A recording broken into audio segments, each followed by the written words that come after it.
तारिणीचा जे मॅडमवर प्रचंड राग, तर पद्मिनीचे तारिणीला टोमणे. युवराज खरोखरच निर्दोष असेल का? झी मराठीवरील तारिणी या मालिकेत अनेक ट्विस्ट आपल्याला पाहायला मिळतात. खरं तर कौशिकीचा युवराजवर असणारा विश्वास आणि पद्मिनीचा तारिणीवरचा संताप या गोष्टींमुळे मालिका खूपच इंटरेस्टिंग फेजलाय. खरं तर या मालिकेच्या येत्या एपिसोड्समध्ये आपल्याला असं पाहायला मिळणार आहे की कौशिकी अतिशय ठामपणे केदार समोर एक मोठा निर्णय मांडते. ती म्हणते की आता तिला पूर्णपणे खात्री पटली की युवराज दोषी नाही. इतकंच नाही तर ही बातमी सगळ्यांसमोर यायला हवी आणि ती जबाबदारी केदारनेच घ्यायला हवी असंही ती त्याला सांगते. आता कौशिकीच्या आवाजातला आत्मविश्वास पाहता तिला काही महत्वाचे पुरावे मिळाले आहेत का अशी शक्यता वाटते. तर दुसरीकडे मात्र केदार आता नेमकं काय करणार याकडेही लक्ष लागलंय. कौशिकीच्या सांगण्याप्रमाणेच युवराजच्या निर्दोषची बातमी तो देईल का, की तो आधी स्वतःच्या सत्याची खात्री करून घेईल?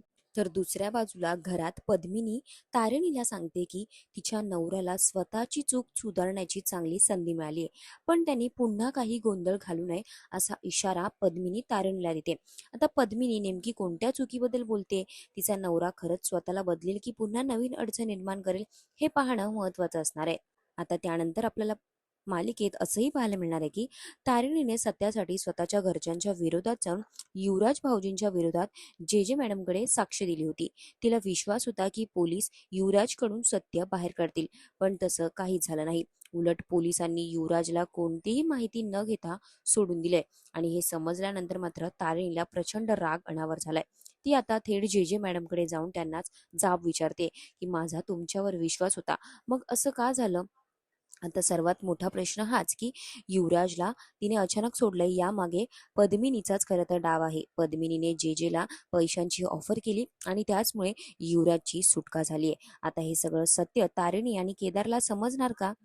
आणि जे मॅडमची पुढची भूमिका काय असणार आहे हे येणाऱ्या भागातच आपल्याला पाहायला मिळणार आहे. तुम्हाला तारिणी मालिकेतले हे ट्विस्ट आवडतायत का? कॉमेंटमध्ये नक्की कळवा. आणि खरंच युवराज दोषी आहे का असंही तुम्हाला वाटतंय का, हे सुद्धा आम्हाला कॉमेंटमध्ये नक्की कळवा.